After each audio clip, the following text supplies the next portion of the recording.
The sterile, fluorescent hum of North Haven General's emergency department was a familiar lullaby of managed chaos. It was a world away from the screaming dust and iron-scented air she once called home. Here, the battles were fought against heart attacks and influenza, against Saturday night brawls and the slow, inevitable decay of age. It was predictable. It was safe. Nurse Anna Sharma liked it that way. She moved with a quiet efficiency that her colleagues mistook for meekness. She checked vitals, ran IV lines, and documented patient histories with a meticulousness that bordered on obsessive. Her hands, steady and sure, never betrayed the things they had done, the lives they had held together with nothing but steel wire and desperation. To the rest of the staff, she was just Anna, 20-something maybe, a bit too serious, a competent if unremarkable addition to the night shift. "Sharma, bed 4 needs a new bag of saline. Chop, chop!" The voice belonged to Dr. Marcus Thorne, chief of trauma surgery, a man who wore his title like a suit of armor and his arrogance like a crown. He strode through the ER as if he owned it, his silver-streaked hair perfectly coiffed even at 3 in the morning. "On it, Dr. Thorne," Anya replied, her voice carefully neutral. She never used his first name. She never made eye contact for more than a second. She was a ghost here, a phantom in blue scrubs, and that was exactly how she wanted it. Thorne paused beside her, his gaze sweeping over the chart in her hand with theatrical impatience. "And try to keep up. We have actual emergencies tonight, not just the usual parade of drunks and hypochondriacs. I need my nurses sharp." It wasn't a suggestion. It was a command wrapped in condescension. Anya felt a familiar cold spark ignite deep in her gut. She smothered it instantly. The Anna Sharma of North Haven General did not get angry. She was placid. She was compliant. "Yes, doctor," she murmured, turning away before he could see the flicker in her eyes. She fetched the saline, her movements fluid and economical. She passed Sarah, another nurse, who rolled her eyes in sympathy. "Don't mind him, Anna. He's been on a tear ever since that grant application got denied." Anya offered a small, non-committal smile. She knew Thorne's moods had nothing to do with grants and everything to do with a deep-seated insecurity that only power could soothe. She had seen men like him before, men who confused authority with competence. They were dangerous in a boardroom. They were lethal in a crisis. She hung the new bag of saline, adjusted the drip rate without looking, and made a note on the chart. Routine. Simple. The muscle memory was so ingrained it required no thought, leaving her mind free to drift. Sometimes, in the quiet moments between beeping monitors and soft groans, the other life would bleed through, the rhythmic whump, whump, whump of rotor blades. The taste of sand and cordite, the weight of a rifle slung over her shoulder, a feeling as natural as her own heartbeat. A sudden, sharp noise, a metal tray clattering to the floor, made her flinch. Her head snapped up, her body instantly coiled, her eyes scanning for a threat. It was just an orderly, looking apologetic. Anya forced her shoulders to relax. She took a slow, deliberate breath. "You're in a hospital in Seattle. You are Nurse Anna Sharma. You are safe." It was a mantra she repeated a dozen times a shift. The night wore on.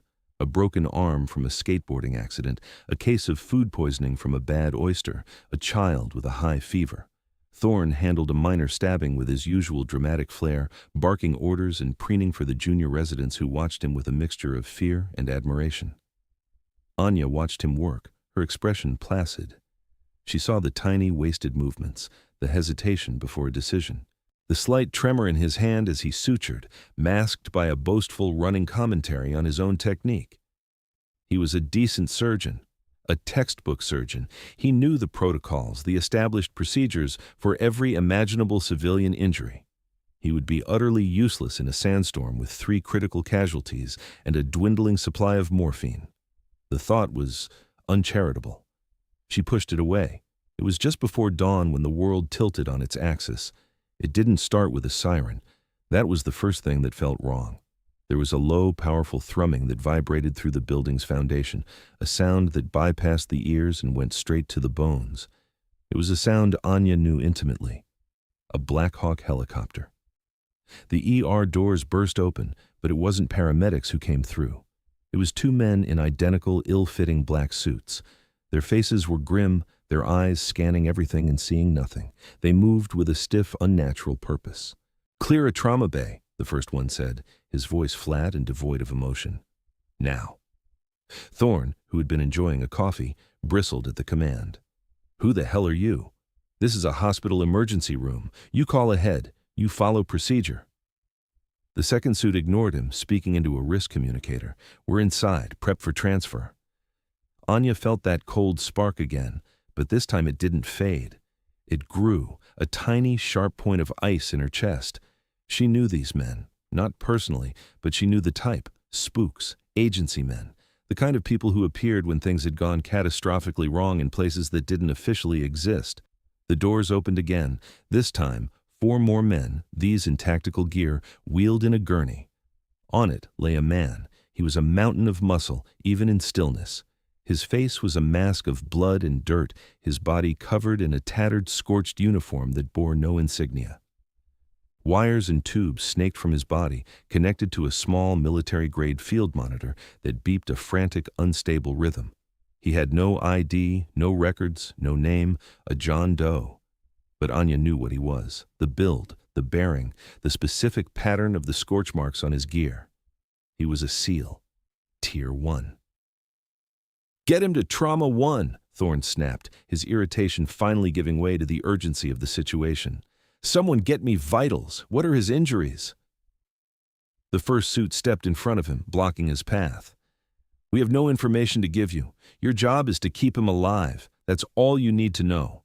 Thorne's face purpled with rage. "I can't treat a man without a history. What happened to him? Blast injury? Gunshot? What have you given him in the field?" "Classified," the man said. The team of nurses and doctors swarmed the gurney, wheeling it into the largest trauma bay. Anya moved with them, her mind a whirlwind. She wasn't just a nurse anymore. A switch had been flipped. She was assessing, analyzing, her brain processing the data from the field monitor and the visual cues of his injuries far faster than anyone else in the room. Massive internal bleeding, almost certainly. The low blood pressure and high heart rates screamed it. But the injury pattern was wrong. There were small, punctate wounds across his chest and abdomen, almost like shrapnel, but they weren't bleeding externally. The scorch marks suggested an explosion, but the wounds didn't match any conventional IED she had ever seen. "Pressure's dropping, 70/40 and falling," Sarah called out. "Push 2 units of O negative. Start the massive transfusion protocol," Thorne commanded, finally shoving past the suit to get to his patient. He began his assessment, his hands moving over the man's body. "I need a chest tube tray, and get the portable ultrasound in here. Now, I need to check for cardiac tamponade. Standard procedure, the correct procedure for a typical trauma." But this was not a typical trauma. Anya saw it. A slight, almost imperceptible discoloration spreading beneath the skin on the man's left side. It wasn't the angry red of a normal hematoma. It was a dusky, purplish gray, and she knew what it meant. "Dr. Thorne," she said, her voice low but clear. He ignored her, focused on the ultrasound probe. "No fluid around the heart, lungs sound clear. Where the hell is all this bleeding coming from?" "Dr. Thorne," she repeated, a little louder, "you're chasing the wrong injury." He finally looked at her, his eyes blazing with fury and stress. "Nurse Sharma, I have a man dying on my table. If you are not actively doing something I have ordered, then get the hell out of my way." The condescension was a physical blow. The entire room seemed to hold its breath. Sarah shot her a look that said, "Just back away." But Anya couldn't. She looked at the man on the table, at the life draining out of him second by second. She looked at the frantic, useless dance of the medical team, following a flowchart that would lead directly to this man's death. She had run from this. She had buried this part of herself under years of quiet compliance and self-imposed exile. She had traded the operating theater for the nurse's station, the scalpel for the saline drip, all to escape the memory of failure, the ghosts of the ones she couldn't save. But this man was not a ghost yet. "His spleen is almost certainly shattered," Anya stated, not as a nurse suggesting a possibility, but as a surgeon declaring a fact. "But that's not the primary bleed. The weapon that did this uses microfragmentation. The shards are non-ferrous. They won't show on a standard X-ray. They're designed to perforate the mesenteric arteries. He's bleeding out into his own gut." Thorne stared at her, dumbfounded. "What are you talking about? What weapon? How could you possibly know that?" "Pressure is 60/30, a resident shouted. "We're losing him." "Uri?" Anya moved, stepping closer to the gurney. She leaned over the patient, her eyes scanning the readouts on the military monitor, not the hospital's. The numbers there told a more detailed story, one the civilian equipment wasn't designed to tell. As she leaned in, the thin silver chain around her neck, usually tucked beneath her scrubs, swung free. On the end of it was a small, intricately carved pendant, a single, stylized silver wing. It was a small, meaningless trinket to anyone else, a piece of jewelry. But it was not meaningless to the man on the table. His eyelids, which had been closed, fluttered. Through a haze of pain and near unconsciousness, his gaze fixed on the silver wing glinting in the harsh light of the trauma bay. A flicker of recognition, a surge of adrenaline against the encroaching darkness. His lips, cracked and bloody, parted. A single rasping word escaped. A name, a call sign. Valkyrie. The word was barely a whisper, but it landed in the silent, tense room with the force of a grenade. The two suits, who had been standing like stone sentinels by the door, both flinched. Their heads snapped toward Anya, their cold, professional masks cracking to reveal pure, unadulterated shock. Thorne froze, his hand hovering over the patient's abdomen. What did he say?" Sarah stared at Anya, her mouth agape. "Anna." But Anya wasn't Anna anymore. The name, a ghost from a buried life, had called her forth. She looked down at the dying seal. His eyes, now open, were locked on hers.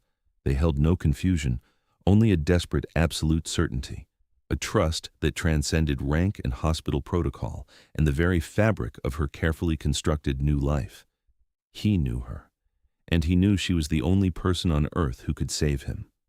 Anya straightened up. The meek, quiet nurse vanished. In her place stood someone else entirely. Her posture shifted, her shoulders squared. Her eyes, no longer downcast, were now sharp, focused, and utterly commanding. The air around her crackled with an authority that dwarfed Thorne's blustering. "He's going into DIC, she announced, her voice ringing with the cold clarity of a battlefield commander. "His blood is losing the ability to clot. We have less than 3 minutes to get the bleeding stopped or he's gone." Thorne was still reeling. "Valkyrie, what does that mean? Who are you?" "Who I am doesn't matter," Anya said, her gaze sweeping over the panicked faces of the medical team. "Who he is does, and right now, he's my patient." She turned to Thorne, and for the first time, she met his eyes with an unblinking, challenging stare. "You're going to lose him, doctor. Your protocol is killing him." Not a question, a statement of fact. "We need to get him to an OR, Thorne stammered, falling back on procedure. "There's no time," Anya countered. "He'll bleed out in the elevator. I need to crack his chest and cross-clamp his aorta, right here, right now." A collective gasp went through the room. "A resuscitative thoracotomy in the ER?" Thorne's voice was a horrified squeak. That's barbaric. It's a butcher's move. Your protocol is for a car crash victim, not a soldier hit with a weapon you can't even identify." Anya's voice was a whip crack. She pointed a finger at the dying seal. "His life is being measured in seconds, and you're reading from a manual. Are you going to save him, or are you going to let him die by the book?" The room was frozen. The beeping of the monitor was a frantic death knell. One of the suits stepped forward, his face pale. He looked from the dying seal to Anya, his eyes wide with a dawning, desperate hope. "Do it," he said, his voice raspy. "Do whatever she says." Thorne looked betrayed, his authority crumbling before his eyes. He looked at the patient, then at Anya, at the impossible confidence radiating from her. He saw the abyss of a lawsuit, the end of his career. But he also saw the fading light in the patient's eyes. He saw his own failure unfolding in real time. "This is insane," he whispered. Anya's expression was granite. "I've done this procedure in the back of a shaking pavehawk in a sandstorm with nothing but a headlamp and a multi-tool. This," she said, gesturing to the multi-million-dollar trauma bay, "is a luxury." She turned to the stunned team. Her voice dropped, losing its heat and gaining a chilling absolute command. "Listen to me, all of you. My name is Dr. Anya Sharma. For the next 10 minutes, you don't work for Dr. Thorne. You work for me. She locked eyes with Sarah. Sarah, get me a thoracotomy tray and a giggly saw. Now. Don't ask, just get it. Sarah, shocked into action, nodded and ran. Anya pointed to a young resident. You. I need 10 units of ONEG, 4 of FFP, and a full round of cryoprecipitate. I want it on a rapid infuser, and I want it ready to go 60 seconds ago. The resident stared, paralyzed. Move, she barked, and he scrambled to obey. She turned back to Thorne. He was standing there, useless, a statue of disbelief. Dr. Thorne, she said, her voice softening just a fraction, not with pity, but with purpose. I need your hands. You may not agree with this, but you're the best second pair I have in this room. I need you to manage the airway and call out his vitals. Can you do that? It was a lifeline, a way for him to participate, to maintain a shred of dignity. He looked at her, at the woman he had been belittling all night, who was now so far beyond him it was like looking up at the sun. He swallowed his pride, a bitter, necessary pill. He nodded numbly. Yes. I can do that. Good. Sarah returned, her hands shaking as she slapped the sterile tray onto a stand. Anya pulled on a pair of gloves with a snap. She didn't wait for a proper gown or mask. There was no time. She grabbed a bottle of betadine and poured it liberally over the man's chest. Scalpel. A nurse slapped it into her waiting palm. Her hands, which had so calmly adjusted IV drips just minutes before, were now a blur of motion. She made a long, sweeping incision across the man's left side between the 4th and 5th ribs. It was a deep, confident cut, made with a certainty that was terrifying to watch. Blood welled up instantly. Rib spreaders, she commanded. The instrument was in her hand. She inserted it into the incision and cranked it open, exposing the man's thoracic cavity. His left lung, deflated, was visible. His heart, still beating, but weakly, fluttered in its pericardial sac. The room was silent save for the squelch of flesh, the click of metal, and Thorne's shaky voice calling out the dropping numbers. Pressure 50 over palp, heart rate 140 and thready. Anya's hand, impossibly small, disappeared into the man's chest. Her fingers worked with a surgeon's delicate precision, but a soldier's brutal efficiency. She wasn't looking. She was feeling. His lung is torn. But that's not the killer, she narrated, her voice steady, a bizarrely calm lecture in the midst of carnage. The fragments passed through. I'm going for the descending aorta. Her fingers probed deep behind the heart. I need to clamp it to stop the blood flow to his lower body. It will buy his brain and heart a few more minutes of perfusion. We don't have an aortic clamp on this tray, a nurse cried out. Don't need one, Anya said. Her fingers found the great vessel. She squeezed, her hand becoming a living clamp. On the monitor, the blood pressure number jumped just a little. Pressure up to 65, Thorne said, his voice filled with disbelief. It's not enough. He's still losing too much from his upper body. The fragments must have hit the subclavian artery as well, she reasoned aloud. We're going to have to open the pericardium. You can't, Thorne protested, a reflex. The risk of infection. He can't get an infection if he's dead, Anya shot back without looking up. Forceps and scissors. She made a small nick in the sac surrounding the heart and then opened it, exposing the beating muscle itself. It was a shocking, intimate sight. The heart quivered, struggling. He's going into V-fib, a resident yelled as the monitor let out a solid, terrifying tone. Charging the paddles is too slow, Anya said. Her hand was still inside his chest, clamping his aorta. With her other hand, she reached in, wrapping her fingers around the convulsing heart. Internal cardiac massage, she stated calmly. I'm going to try to pump him manually. She began to squeeze the man's heart, rhythmically, firmly, a primal, desperate act of will. 1 squeeze, 2, 3. The room watched, mesmerized. They were witnessing something that didn't belong in a modern hospital. This was battlefield medicine. This was butcher's work, as Thorne had called it, but it was also a miracle. I have a rhythm, Thorne whispered, his eyes glued to the monitor. Sinus talk at 120. Anya didn't celebrate. She didn't pause. Good. Now for the real problem. She released the aorta. I need access to his abdomen. Now. I need a Lebsche knife and a mallet. A what? The nurse asked, confused. It's a goddamn sternal saw, Anya snapped. It looks like a chisel. Get it. Someone found the archaic-looking tool from a deep corner of the supply room. Anya took it. Hold him steady, she ordered. She placed the chisel-like knife at the base of his sternum, and she struck its handle with the mallet. Crack. The sound of bone splitting echoed in the room. She was cracking his chest open down the middle, performing a clamshell thoracotomy, a procedure so extreme, so high risk, that most of them had only ever read about it. She split the sternum and, with the help of another set of rib spreaders, folded the man's entire chest wall open like a book. The sight was gruesome, but it gave her the access she needed. There, she said, pointing with a blood-soaked finger. See it? The retroperitoneal space is completely hematoma-filled. The mesenteric artery is shredded.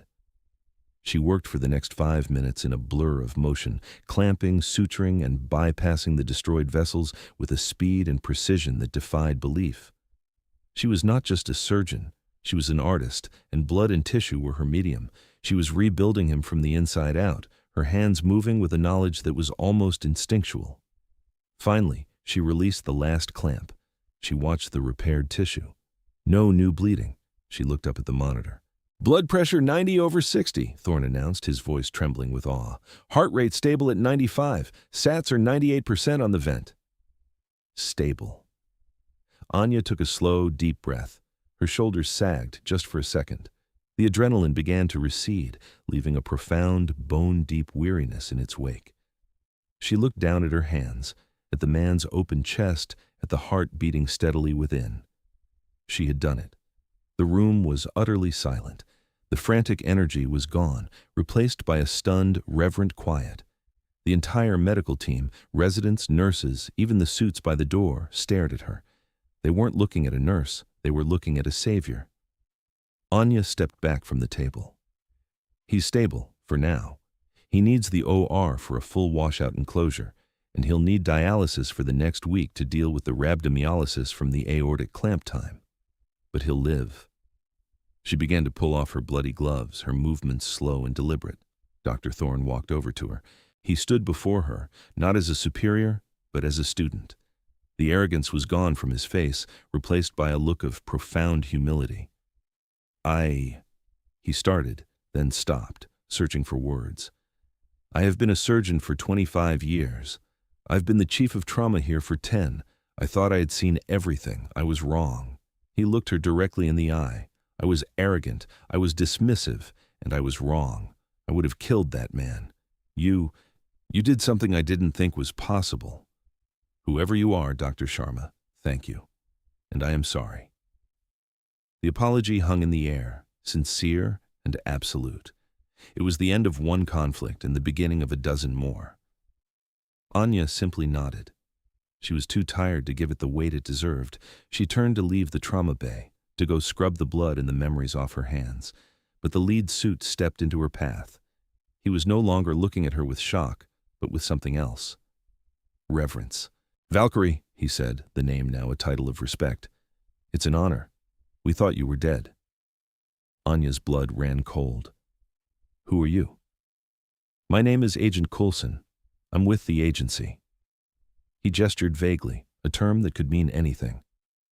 The man on that table is Chief Petty Officer Ben Carter. He was the sole survivor of a raid on a black site in Yemen. The intel was bad. It was a trap. Anya's carefully constructed walls began to crumble. A black site. A trap. The words were echoes from her own personal hell. He's been carrying something for us, Coulson continued, his voice dropping low. A data drive with information vital to national security. He was ambushed on his way to the extraction point. We thought we'd lost him. And the drive. Coulson paused, his eyes intense. He was your patient before, wasn't he?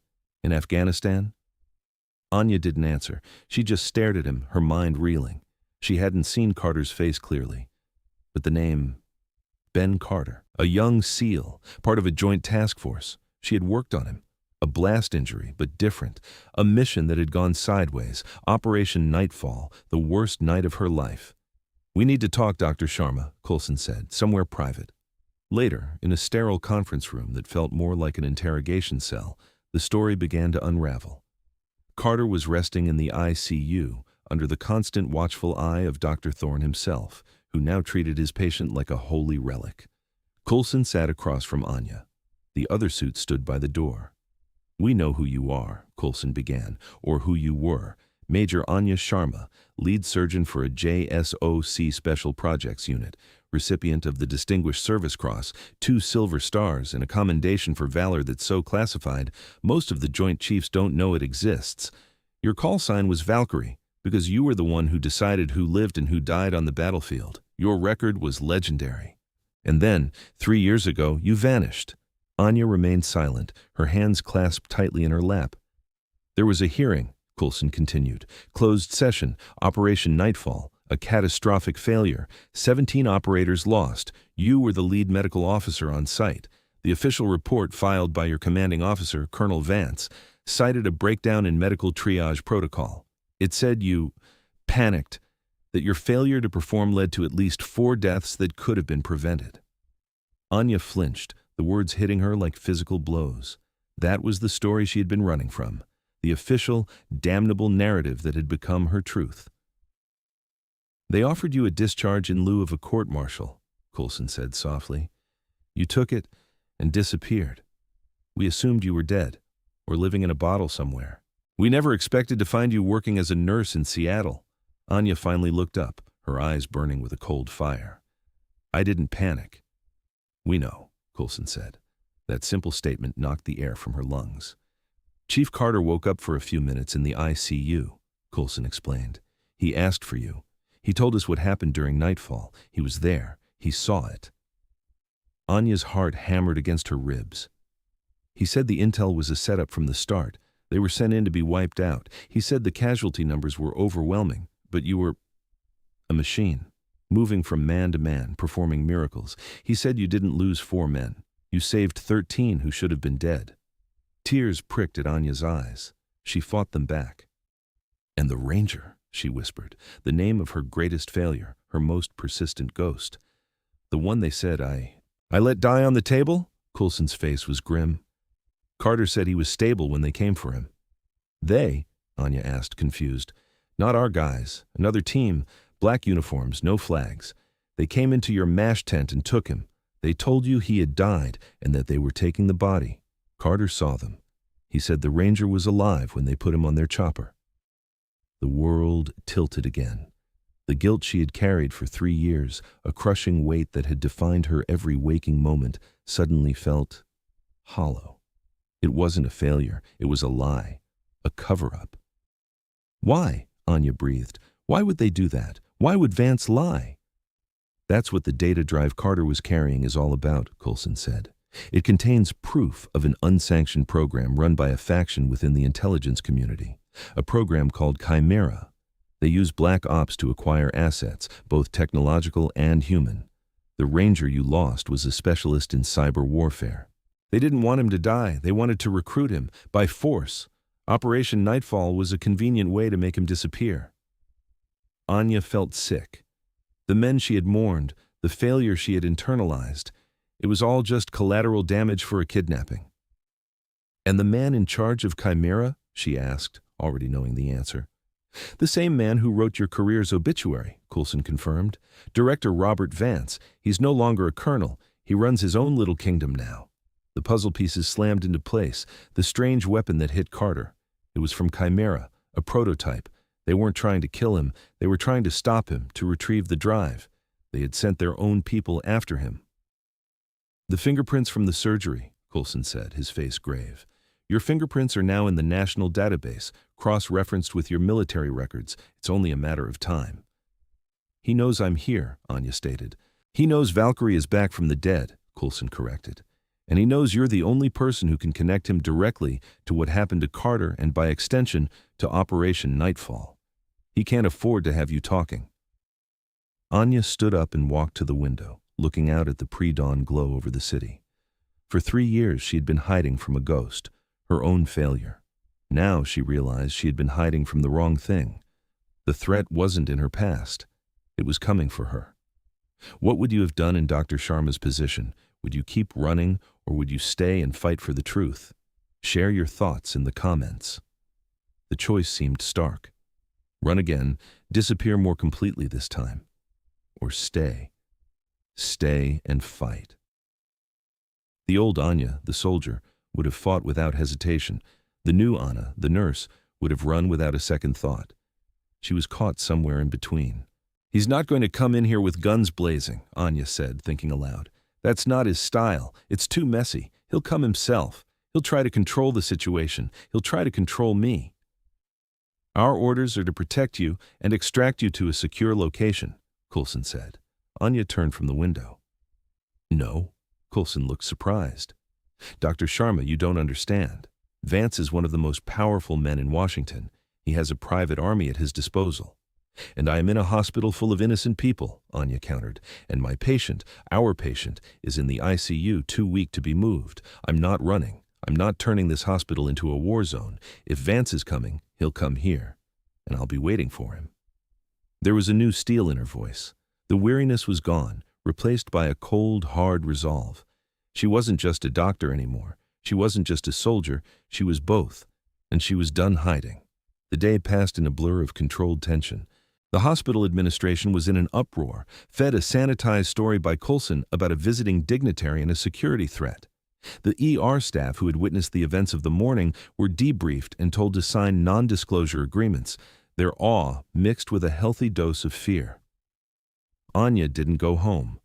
She stayed, checking on Carter, consulting with a now deferential Thorne on the post-operative care. She moved through the hospital halls, no longer a ghost in scrubs, but a figure of immense gravity. People parted for her. They watched her with a mixture of wonder and curiosity. The legend of the quiet nurse who had become a god of surgery was already spreading in hushed tones. She was in Carter's ICU room when he finally woke up properly. Thorne was there, adjusting a monitor. Carter's eyes found her immediately. "Doc," he rasped, his voice weak. "Chief," she replied, a small smile touching her lips. "Welcome back." "Knew you'd fix me up," he mumbled. "Never a doubt." He coughed, a pained, wet sound. Did you get it?" "Coulson has the drive," she assured him. "It's safe." He relaxed. "Good." His gaze was intense. "Vance, he did it, Doc. He set us up. All those guys—" "I know, Ben," she said softly, using his first name. "I know now." Thorne watched the exchange, his expression unreadable. He had been a king in his own kingdom, and overnight he had become a foot soldier in a war he didn't understand. But to his credit, he was a quick study. "His renal function is still poor, but his pressure is holding," Thorne reported to her, as if she were his superior. "I think we can avoid dialysis if we manage his fluids aggressively."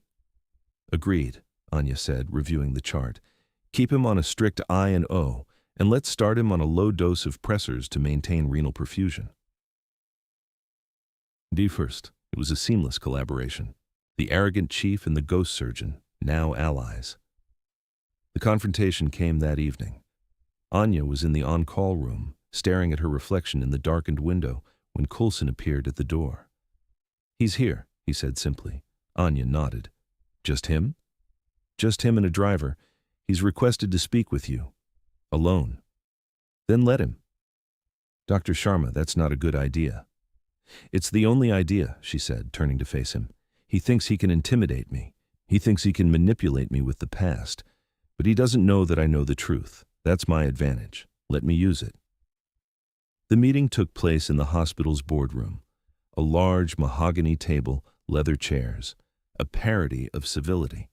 Director Robert Vance was exactly as she remembered him, only older, colder.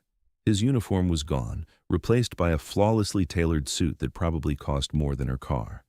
His face was a mask of pleasant concern, but his eyes were like chips of ice. "Major Sharma," he began, his voice a smooth, deep baritone. "Or is it doctor now? It's good to see you looking so well. I was devastated to hear about your difficulties after nightfall." The lie was so effortless it was almost beautiful. Anya didn't sit. She stood by the window, her arms crossed.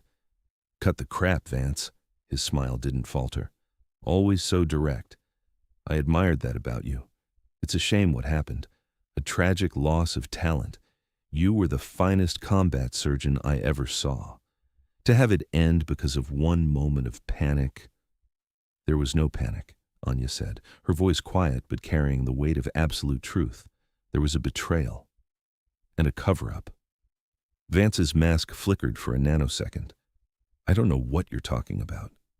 Operation Nightfall, the bad intel, the team you sent into a meat grinder. The ranger you kidnapped off my operating table, Anya listed, each point a hammer blow. The report you filed that destroyed my career and my life to cover your tracks. You know exactly what I'm talking about. Vance dropped the pretense. The smile vanished. The coldness in his eyes intensified. Chief Carter has a vivid imagination, and PTSD can cause fabrications. I saw the weapon that hit him, Vance. I know it's one of yours, from the Chimera program. That hit home. He was silent for a long moment. You were always too smart for your own good, Anya, he said finally. He stood up and walked toward her, circling her like a shark. So what now? You go to the press? You leak this? No one will believe you. You're a disgraced officer with a history of psychological trauma. I am a respected director in the intelligence community. Whose story do you think they'll print? I don't need the press, Anya said. Then what do you want? Money? A quiet retirement? I want you to know that I know, she said, turning to face him. And I want to know why. Vance sighed, a theatrical sound of world weariness. Why? Because the world is a dangerous place, Doctor. And the old rules no longer apply. We fight enemies who don't wear uniforms, who don't respect borders. To fight them, we have to become like them. We need assets. We need weapons. We need people with unique skills. People like that ranger. People like you. He stopped in front of her. What happened at Nightfall was regrettable, but necessary. A sacrifice for the greater good, and your failure was the perfect cover. So you sacrificed 17 of your own men. They were soldiers. They knew the risks, he said dismissively. The callousness of it stole her breath. I didn't come here to threaten you, Anya, Vance said, his voice dropping to a conspiratorial whisper. I came here to offer you a proposition. The Chimera program has a medical division. We're pushing the boundaries of what's possible. Trauma care, bioenhancement, genetic augmentation, things that would make what you did this morning look like child's play. He was trying to recruit her. I need a director for that division, he continued. Someone with your skills, your nerve. Someone who understands that sometimes you have to break the rules to save lives. You would have unlimited resources, no oversight, the chance to do real revolutionary work, the chance to be Valkyrie again. All you have to do is join me. The past will be rewritten, your name will be cleared, you'll be a hero. It was the ultimate temptation, a chance to have it all back, the resources, the purpose, the name. All she had to do was sell her soul. Anya thought about the last 3 years, the quiet desperation of her life as Nurse Anna, the crushing weight of a failure that wasn't hers. And she thought about the feeling she had in the ER that morning, the feeling of pure, unadulterated purpose, of using her skills not for some shadowy greater good, but to save one life, right here, right now. You talk about the greater good, Anya said, her voice filled with a sudden clear certainty. But you sacrificed your own men. You destroyed lives to cover your tracks. You're not a patriot, Vance. You're a monster hiding behind a flag. She took a step back, putting distance between them. So no, I won't join you. I won't be a part of your program. I won't be your pet surgeon. Vance's face darkened with fury. You're throwing away your one chance at redemption, Anya. Don't be a fool. I can just as easily bury you. I can make your life a living hell. You already tried, she shot back, and I survived. She held up her phone, which had been resting on the table, its screen dark. And by the way, Director Vance, thank you for your full and detailed confession regarding the Chimera program and the cover-up of Operation Nightfall. Agent Coulson and his superiors will be very interested to hear this recording. Vance froze. His eyes darted to the phone, the color drained from his face. He had been so confident in his power, in his ability to manipulate her, that he hadn't even considered she might be playing him. He was outmaneuvered. You, he stammered, speechless with rage. I'll make you a deal, Director, Anya said, pressing her advantage. Her voice was ice. You're going to walk out of this hospital. You're going to shut down Chimera. You're going to release the Ranger and every other asset you've kidnapped. And you are going to officially, publicly, clear my name and issue a full retraction of the Nightfall report. And if I don't, he snarled. Then this recording goes to every news outlet on the planet, and you can explain what bioenhancement and necessary sacrifices mean to a congressional hearing. It was a checkmate. Vance stared at her, his expression a mixture of hatred and grudging respect. You've made a powerful enemy today, Doctor. I've been living with enemies for years, Anya said. The difference is, now I choose my own. She had one more condition. And you're going to fund a new program, she said. Right here, at North Haven General, a center for advanced trauma care. It will treat veterans with complex combat-related injuries, the kind of injuries that civilian hospitals aren't equipped to handle. You will give it a 10-year irrevocable grant from your black budget, and I will run it. Vance was stunned into silence. She wasn't just defeating him. She was using his own power against him, turning his resources to her own purpose. You'll have the paperwork on your desk by morning, she finished. Now get out of my hospital. Vance stood there for a long moment, his jaw tight. Then, without another word, he turned and walked out of the room, a man utterly defeated. Anya let out a breath she didn't realize she'd been holding. Her legs felt weak. She finally sat down in one of the leather chairs, her heart pounding. Coulson entered the room a moment later, a look of pure astonishment on his face. I heard the whole thing. That was remarkable. He'll do it? She asked. He has no choice, Coulson said with a grin. Welcome back to the game, Dr. Sharma. It seems you're making your own rules now. 6 months later, the North Haven Center for Advanced Trauma and Special Operations Medicine was a reality. It occupied a newly constructed wing of the hospital, filled with state-of-the-art equipment that made the old ER look like a historical exhibit. It was funded by a ridiculously large, anonymous government grant that had appeared out of nowhere. Dr. Anya Sharma was its director. She wore a crisp white lab coat now, her name stitched in neat blue letters over the pocket. She was no longer hiding. She was leading. Her deputy director was Dr. Marcus Thorne. The experience had profoundly changed him. He had thrown himself into learning from Anya, shedding his arrogance and embracing the brutal, effective lessons of combat medicine. He was a better surgeon and a better man for it. Her first patient, now fully recovered and working as a consultant for the center, was Ben Carter. The final scene was not one of high drama, but of quiet purpose. Anya stood in an advanced surgical simulation room, guiding a team of young surgeons, including Thorne, through a complex procedure on a high-fidelity mannequin. Don't chase the obvious bleed, she instructed, her voice calm and authoritative. Look for the injury pattern. What does the mechanism tell you? The textbook will get you a passing grade.